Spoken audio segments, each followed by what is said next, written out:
എല്ലാവർക്കും ഒരു പുതിയ വീഡിയോയിലേക്ക് സ്വാഗതം. പെരുന്നാളൊക്കെ അടുത്തിട്ടുണ്ട്. അപ്പോൾ പെരുന്നാൾക്ക് ഡ്രസ്സ് എടുക്കാൻ വേണ്ടിയിട്ട് പോവുകയാണ് ഇന്ന്. അപ്പോൾ ഇനിയും കുറച്ചുകൂടി ലേറ്റ് ആയാൽ ഷോപ്പിലൊക്കെ ഭയങ്കര തിരക്കായിരിക്കുമല്ലോ. അപ്പോൾ കരുതി അവർക്ക് ഇപ്പോൾ തന്നെ എടുത്തേക്കാമെന്ന്. ഞാൻ എടുക്കുന്ന കാര്യത്തിൽ ചിലപ്പോൾ സംശയം കേട്ടോ. ഓൾറെഡി 2 ഇവിടെ ഉണ്ട്. ഇനി മൂന്നാമതൊന്ന് അവിടെ പോയി നോക്കട്ടെ, എന്നിട്ട് അതിനനുസരിച്ച് ചെയ്യാം. ഡ്രസ്സ് എടുക്കാൻ പോകുന്ന സമയത്ത് നിങ്ങൾ ഓരോരുത്തരും ശ്രദ്ധിക്കേണ്ട ഒരു കാര്യം എന്താണെന്നറിയോ? ഇതിനു മുമ്പേ ഞാൻ വീഡിയോ ചെയ്തിട്ടിട്ടുണ്ട്. നമ്മൾ ഡ്രസ്സ് എടുക്കാൻ പോകുമ്പോൾ വീട്ടിൽ ഏറ്റവും നല്ല ഡ്രസ്സ് ഏതാണോ അത് ഇട്ടിട്ട് വേണം പോകാൻ. പൊന്നാര മക്കളെ, ഞാൻ ശോഭികയില് ഒരു എന്താ പറയാ, ഒരു സിമ്പിൾ ഒരു വേഷത്തിൽ ഒരു ഡ്രസ്സ് എടുക്കാൻ പോയിട്ട് അവിടുത്തെ സെയിൽസ് ഗേൾ എന്നെ വിലയിരുത്തിയിട്ടുണ്ട് കേട്ടോ. നമ്മൾ 5 പൈസക്ക് ഗതിയില്ലാത്ത ഒരു വീട്ടിൽ നിന്ന് വരിക എന്നുള്ള രീതിയിൽ എന്നോട് പെരുമാറിയിട്ടുണ്ട്. അതുകൊണ്ടാണ് കുറച്ച് ആർഭാടത്തിൽ തന്നെ ഇന്ന് വന്നേച്ചത്. ഇതൊക്കെന്ന് വെച്ചാൽ കഴിഞ്ഞ വിഷുവിനല്ല, അതിൻ്റെ മുമ്പ് അല്ല, വിഷുവിനല്ല, ശ്രീകൃഷ്ണ ജയന്തിക്ക് ഈ കഴിഞ്ഞതിനല്ല, അതിൻ്റെ മുമ്പത്തെ 2023 ശ്രീകൃഷ്ണ ജയന്തിക്ക് വാങ്ങിയ ഡ്രസ്സാണ് ഗൈസ്. 3500 വരുന്ന ഒരു ഡ്രസ്സാണ്. 3 സംതിങ് എന്ന് പറഞ്ഞത് 3500 വരുന്ന ഒരു ഡ്രസ്സാണ്. പക്ഷെ ആ ഒരൊറ്റ ഇടയിലിട്ടിട്ട് അതേപോലെ മടക്കി അലമാരയിൽ വെച്ചതാണ്.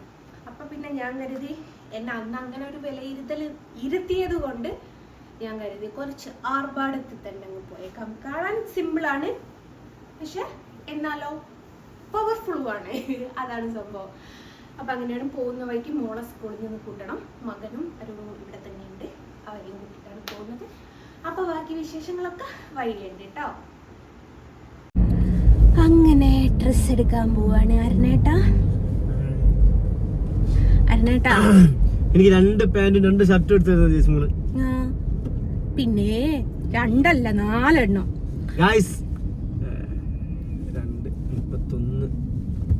2:31 എൻ്റെ ലിപ്സ്റ്റിക്കിൻ്റെ ഷെയ്ഡ് എങ്ങനെ ഉണ്ട് ഗൈസ്? ആരും ചോദിക്കേണ്ട, ഗൾഫാണ് കേട്ടോ, ഗൾഫ്. നിങ്ങൾക്കില്ലാത്തതും എനിക്കുള്ളതുമായ എൻ്റെ ഭർത്താവ് കൊടുത്തയച്ച ലിപ്സ്റ്റിക്കാണത്. നല്ല ഷെയ്ഡാണ്. പക്ഷെ ഗൈസ്, ഞാനൊരു കാര്യം പറയട്ടെ. കഴിഞ്ഞ പ്രാവശ്യം ഗുരുവായൂർ പോയപ്പം എനിക്ക് 1.5 അക്കിണി പറ്റി ഗൈസ്. അത് എനിക്കൊരു, ഞാൻ പറഞ്ഞല്ലോ, ബാലുശ്ശേരി ഒരു ഫാൻസി ഉണ്ട്. അപ്പോൾ അവിടുന്ന് ഞാൻ അവിടുന്ന് സ്ഥിരമായിട്ട് സാധനം എടുക്കുക. എൻ്റെ ഓർണമെൻറ്റ്സ്, ഫാൻസി ഓർണമെൻറ്റ്സ് ഒക്കെ അവിടുന്ന് എടുക്കാറ്. അപ്പോൾ എനിക്ക് അവിടുന്ന് ഒരു ലിപ്സ്റ്റിക്ക് തന്നു. നല്ല ഷെയ്ഡാണ്. എനിക്ക് എല്ലാവരും, ഞാൻ പിന്നെ മറ്റേ ലൈവിൽ വരുന്ന സമയത്തൊക്കെ ലിപ്സ്റ്റിക്കിൻ്റെ ഷെയ്ഡ് ചോദിക്കലുണ്ട്. പക്ഷേ ഇതല്ല, വാട്ടർ പ്രൂഫ് അല്ല. അപ്പം ഞാൻ അവിടുന്ന് ഡ്രസ്സ് ഇട്ട് നോക്കി. ഡ്രസ്സിൽ വൈറ്റ് ഡ്രസ്സ് കഴിഞ്ഞ് അതിലൊക്കെ ഉണ്ടായി കിടക്കുന്നു. അതുകൊണ്ട് ഇന്ന് പോയതുകൊണ്ട് ഇത് വാട്ടർ പ്രൂഫാണ്, പോവില്ല. അപ്പം ഇതെടുത്തിട്ടതാണ്. അതെ അരുണേട്ടാ, ഇപ്പോഴത്തെ ഏട്ടാ, ഞാൻ ഗുരുവായൂർ പോകുമ്പോൾ മാത്രമേ തട്ടമിടലുള്ളൂലെ. അതിൽ എന്തോ ദുരൂഹതയുണ്ട് പോലും. അതറിയോ? നീ എൻ്റെ കൂടെ വരുമ്പോൾ മാത്രമേ പൊട്ടുകുത്തലുള്ളല്ലോ. അതിൽ എന്തോ ഒരു ദുരൂഹത ഉണ്ടല്ലോ. എന്താണ് ദുരൂഹത? പൊന്നാര ഗൈസ്, ഞാൻ പറയാം, എൻ്റെ നാട്ടിലേക്ക് വരുമ്പോൾ മാത്രം നീ കുത്തരുത്. വാപ്പക്ക് നാണക്കേടാണ്. മറ്റ് പൊട്ടുകുത്തിയാലാണ് ഇവരെ ഏതാന്ന്. പണ്ടൊക്കെ എന്ന് വെച്ചാൽ ഇവനെൻ്റെ കസിനാന്ന് പറയുമ്പോൾ എല്ലാവരും വിചാരിക്കും ഞാൻ കള്ളത്തരം പറയാണ്. കാരണം ഹിന്ദു എനിക്ക് കസിൻ വരൂലാലോ. പിന്നെ നമ്മളിങ്ങനെ വേരുമ്പോൾ പൊട്ടിയ കഥ പറഞ്ഞു കൊടുക്കണം. ഇങ്ങനെയാണ്, ഡാഡി അങ്ങനെയാണ്, മമ്മി അങ്ങനെയാണ് എന്നുള്ള ഡീറ്റെയിൽ ഒക്കെ പറഞ്ഞു കൊടുക്കണം. ആരോടോ കുരു പൊട്ടിക്കല്ലോ, സ്പീഡ് പോണുണ്ട്.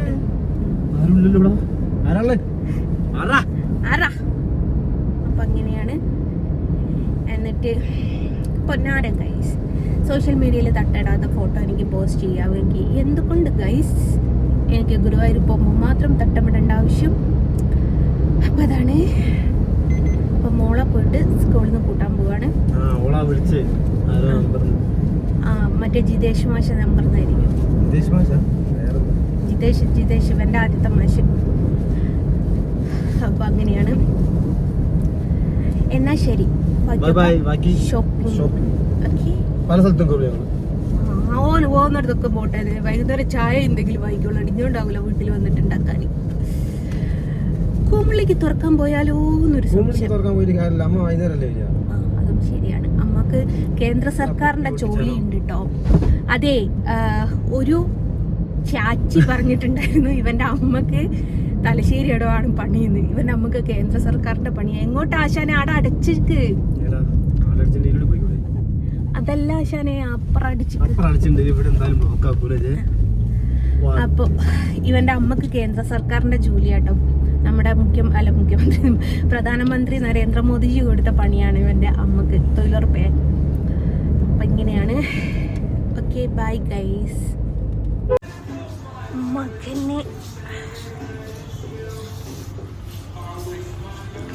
ഷർട്ട് എടുക്കാൻ വന്നതാണ്.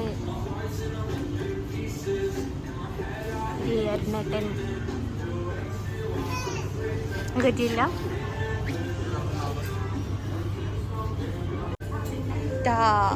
ഇവൻ ഷർട്ട് എടുത്തു. ഇതാണ് സ്റ്റുഡിയോന്ന്. ഞാനിത് ഒരു ചെരുപ്പ് നോക്കി. 299 അല്ലേ? അതിനല്ലേ 299. അങ്ങനെ വേറൊന്നും. ഇത് 2 ചെരുപ്പും ഞാനെടുത്തു ഗൈസ്. നടാ, അതോട് ബില്ല് ചെയ്തോ. അങ്ങനെ ഒരാളുടേത് കഴിഞ്ഞു സ്റ്റുഡിയോന്ന്. ഇനി ഞാൻ എടുക്കുമെന്ന് സംശയമാണ്.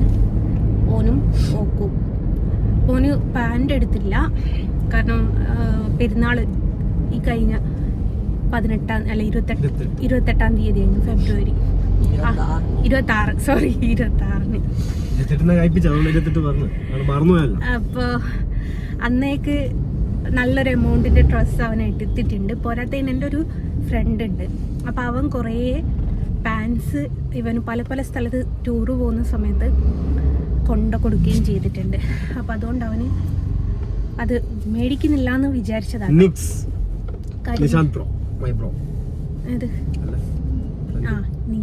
നിഷാദ്. അപ്പോൾ കുറച്ച് എന്നിട്ട് എൻ്റെ സിസ്റ്ററുടെ മകന് കൊടുത്തതാട്ടോ. എത്ര പാൻറ് ഉണ്ടായി മോനെ? 13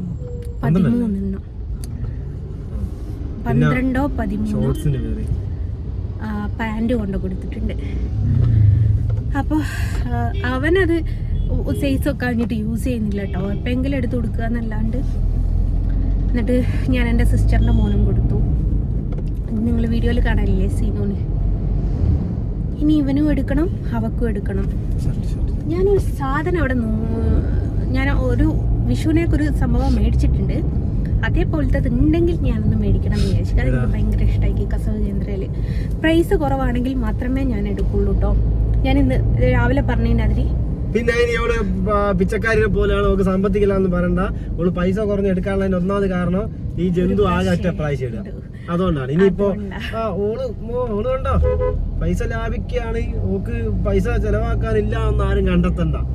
ഒറ്റ പ്രാവശ്യം എടുക്കും. കഴിഞ്ഞ പ്രാവശ്യം 3,900 സാധനം എടുത്തിട്ട് ഒറ്റ പ്രാവശ്യം ഇടാറുണ്ട്. പിന്നെ നേരെ ഇട്ടിക്കില്ല. അതുകൊണ്ടാട്ടോ. 2 വർഷം മുമ്പ് എടുത്ത സാധനമാണ് ഒരൊറ്റ പ്രാവശ്യം ഇട്ടിട്ടുള്ളൂ. എന്നിട്ട് ഞാൻ കഴിയുന്നതും ഡ്രസ്സൊക്കെ ആർക്കെങ്കിലും കൊടുക്കാറാട്ടോ. അപ്പോൾ ഒരു 1000-1500 ഉള്ളിലുള്ള ഡ്രസ്സ് ഉണ്ടെങ്കിൽ മാത്രമേ ഞാനിപ്പം നിലവിലെടുക്കാറുള്ളൂ. മുട്ടായി പോയിട്ട് 100 രൂപയ്ക്ക് വാങ്ങി കൊടുത്താൽ നല്ല ഡ്രസ്സ്. എന്നാ പിന്നെ കുഴപ്പമില്ല. കാരണം പിന്നിട്ടില്ലെങ്കിലും നഷ്ടം വരില്ലല്ലോ. അപ്പൊ അങ്ങനെയാണ്. ഇപ്പൊ ഞാൻ ചുരിദാറൊക്കെ 650 അത് മറ്റേത് എന്താ അതിന്റെ പേര് മറന്നുപോയി. 650 ഒക്കെ ചുരിദാർ, കോട്ടൺ ചുരിദാർ മേടിക്കും. എന്നിട്ട് ഒരു പ്രാവശ്യം എവിടെങ്കിലും പരിപാടിക്ക് പോകുമ്പോട്ട് പിന്നെ വീട്ടിൽ കൂടെ ഇടാൻ എടുക്കാറാണ്.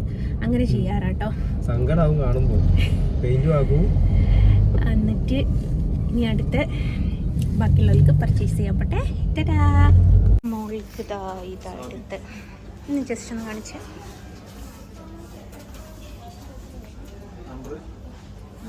ഒന്ന് അൾട്ര ചെയ്യണമെന്നേ ഉള്ളൂ. ഇതാണ് മോൾക്കെടുത്ത്.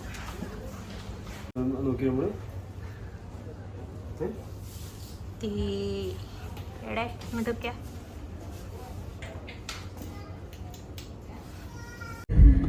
അങ്ങനെ ഡ്രസ്സൊക്കെ എടുത്തു. അവൾക്ക് 3 എടുത്തു, ഞാൻ എടുത്തില്ല. പിന്നെ ഏതായാലും കോഴിക്കോട് തട്ടോളം വന്നതല്ലേ എന്ന് വിചാരിച്ചിട്ട് നമ്മുടെ മൈഗ്രെയിനിന് ഡോക്ടറെ ഒന്ന് കാണിച്ചേക്കാന്ന് കരുതി. ഇനി ഒരാഴ്ചയും കൂടി ഉണ്ട് കേട്ടോ കാണിക്കാൻ വേണ്ടിയിട്ട് ടൈം. പക്ഷെ കാണിച്ചേക്കാമെന്ന് കരുതി. പിന്നെ ഇതിനായിട്ട് വെറുതെ വരണ്ടല്ലോ. പെണ്ണുങ്ങൾ വണ്ടി ഓടിക്കുമ്പോൾ എന്തോ ഒരു സീറ്റ് മുമ്പോട്ടാക്കിയിട്ടില്ലേ, അത് കണ്ടില്ലേ? അപ്പം അങ്ങനെയാണ് പെണ്ണുങ്ങൾ വീഡിയോ അല്ല വണ്ടി ഓടിക്കുന്നതിൻ്റെ ടമ്മ കണ്ടോ. അല്ല മിക്ക പെണ്ണുങ്ങളും ഞാൻ കണ്ടിട്ടുണ്ട് സീറ്റും കുറച്ച് മുകളിലോട്ടാക്കി ഇതാക്കിയിടും, അടുപ്പിച്ച് വെക്കും ബാക്ക് സീറ്റും. എങ്ങനെയാ അവർ ഓടിക്കുന്നതെന്ന് ആർക്കറിയാം? എങ്ങനെയാണ് ശരിക്കുള്ള പൊസിഷൻ പറയുക വാഹനം ഓടിക്കുന്നതിൻ്റെ. അപ്പോൾ നമുക്ക് ഒരു ആക്സിഡൻ്റ് ഒക്കെ സംഭവിക്കുന്ന സമയത്ത് എയർ ബാഗ് നമുക്ക് കറക്റ്റായിട്ട് കിട്ടുള്ളൂ എന്ന് പറയും. അപ്പം അങ്ങനെയാണ്. ഇനി നേരെ ഡോക്ടറെ അടുത്തേക്ക്.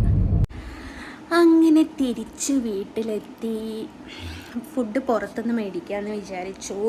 ലേറ്റായില്ലേ, ഇനി എന്നെ കൊണ്ട് വയ്യ ഉണ്ടാക്കാൻ. അപ്പം അവന് മന്തി വേണമെന്ന് പറഞ്ഞു. അപ്പം മന്തിയാക്കാമെന്ന് കരുതി. അങ്ങനെയാണ്. അപ്പം ഇന്നത്തെ ഒരു ദിവസത്തെ വിശേഷങ്ങൾ ഇത്രയാണ്. ഇഷ്ടമായി എന്ന് വിചാരിക്കുന്നു. ഇഷ്ടമായില്ലെങ്കിലും കുഴപ്പമൊന്നുമില്ല കേട്ടോ. ഓക്കേ, ടാറ്റാ.